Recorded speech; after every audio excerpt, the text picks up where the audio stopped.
大家好，今日咧就係2025年3月15號啊，星期六，依家咧晏晝2點半，呢箱咩嚟嘅咧？電話，我個手機啊，咁咧我喺3月11號晚啊。就喺呢個浙江省嘉興市係嘛，桐鄉市烏鎮南大道388號美豪麗致酒店啊，呢個酒店嚟嘅，我遮住我個名啫，係嘛？美豪麗致酒店，咁我就真係大頭蝦。咁呢間酒店好靚啊，我都推薦。而家我攞得翻部手機咧，我更加推薦中嘅推薦，係嘛？拾遺不報，係咪啊？拾遺不報，唔係係咪叫拾遺不報啊？拾遺不報啊，唔啱喎啫。啊，路不拾遺。係嘛，路不拾遺，當然佢唔係路啦，喺酒店裏邊啦。咁咧就留低咗部手機，11號晚。咁咧佢即時揾我啦，跟住我離開咗啦，因為我哋已經即係12號朝頭早，我哋就離開咗啊。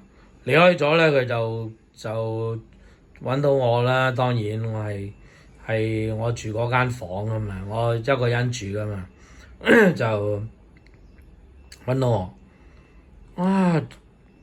話我部手機喺度，其實我帶住4部手機嘅，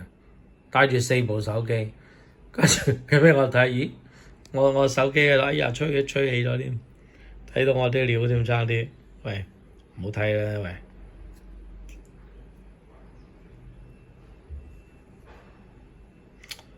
咁咧就咁佢 confirm 咗之後咧，check 好晒，就話會咧用順豐就寄翻俾我。咁啊今日收到啦，真係等咗幾日，咁佢就報我2000啦，人仔嗰部機。咁咧嚟到咧俾幾錢咧？28蚊港幣嚇。咁佢順豐咧原來就唔收現金，就碌卡咁咯，唔係碌卡啦，嘟嗰個八達通啊。唉，真係好開心，真係果然佢真係唔會攞嚟，係嘛？證明係嘛？佢見到部手機咧冇見獵心起袋起係嘛？嗰個當然係執房間嗰個見到啦，我相信。咁佢攞起咗，跟住話唔見都得㗎，係咪先？佢攞起咗部手機啊，跟住話喂，譬如我發現咗咧，我自己都未必記得喺邊度，係嘛？當然我記得啦。佢點解會漏咧？其實係佢個設計嘅問題，即係嗰個洗手間啊，佢個設計嘅問題嘅呢個，當然都係自己大意啦，你又唔可以賴人。佢嘅設計係點咧？佢嗰個馬桶同嗰個沖涼房咧係隔開，直情有埲牆隔開嘅，即係你開門入去嗰個馬桶嗰度，係嘛？咁然後咧搞掂之後，你出翻嚟咧就再入另一道門，就去沖涼房咁樣嘅。咁而沖涼房同馬桶出邊咧就係洗手盆，係嘛？咁樣嘅嗰個 design。咁當時我去完廁所，即係我去完用完馬桶，我就行過去隔離就沖涼。咁個手機就擺咗喺嗰個個架，佢有個架就俾你擺手機嘅，即係個馬桶旁邊啊，係嘛？咁咧就擺低，咁我就去隔離沖涼咯，係咪先？咁就沖完涼咧就冇件事，你明唔明啊？就係做咗其他嘢啊，睇電視啊，整其他，因為我有4部手機啊嘛，我唔使一定用即係而家呢一部嚟做嘢啊或者睇啊嘛，就唔覺啊。咁啊留低咗，唉，真係大意。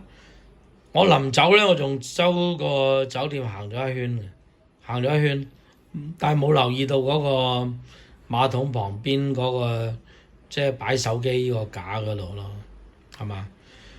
咁佢酒店嘅員工咧，咁啊發現咗咧，佢哋冇袋起，係嘛？冇袋起，咁就跟住就通知我個旅行團嗰個領隊啦，跟住就攞咗地址之後咧，就寄翻俾我依家，真係開心，讚啊！中國嘅人嘅質素咧，真係提升咗好多啊！依家真係提升好多。如果你話好多年前應該冇噶啦，係嘛？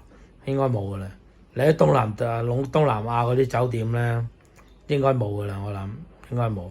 當然咧，蘇浙咧我都順勢講一講啊，即係浙江、江蘇啊，就安徽啊、上海、南京一帶咧，啲人啲質素真係高，真係高。咁就嗰啲硬件咧，啲樓咧，高樓大廈周圍都係，周圍都係啊！我相信佢呢個現代化程度咧，唔會輸俾深圳、香港啊、澳門嗰啲，唔會，甚至係超過。我覺得可能超過，真係，唉，見到祖國進步啊，係嘛？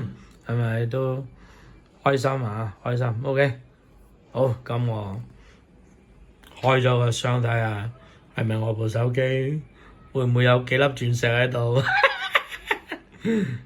？OK，大家分享下，OK。